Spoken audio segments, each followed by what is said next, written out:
Hey everybody, welcome to BHP headquarters. I wanted to talk a little bit this morning about transmissions, and a few of you have heard me say that your transmission needs to be shimmed or probably needs to be shimmed, and I'm going to explain to you exactly what that is. This is a 86 transmission here, basic 250R transmission. Of course, I've disassembled the end parts and just left the shaft with the two center gears. This would be third and fourth on the output shaft, and this would be third gear here. This would be fourth gear here because it is the driven shaft that the sprocket attaches to. So after getting everything apart here, basically we're left with the two center pieces, and I want to try to, you'll have to forgive me because I am by myself here, but basically if you can see that slack between those two, and then also if you noticed how they are wobbly, both of them.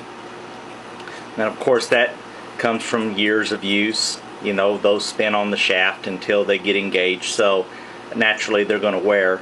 There's not a whole lot you can do about that except either A, replace them, or B, try to shim them up and try to get some of that slack out. What happens when they get worn is they start wobbling, so naturally when your slider, see if I can get this put on here, when your slider comes over to engage the gear, it doesn't engage squarely because this gear is able to move back and forth. So what that results in is your oddball wear on your gears. The lips that run up, I mean, they will eventually do that just from use, but in this case that's because that gear hasn't been hitting square. If you'll notice, a lot of times it'll push that metal up there. So we can relieve that metal if the surface is still in pretty decent shape and shim it up, and usually they'll live okay.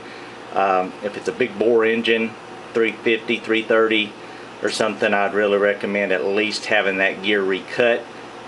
Dave usually does those for me. He's got the jig already set up, so I usually send those out to him to have done. So I'll get back in here in a second.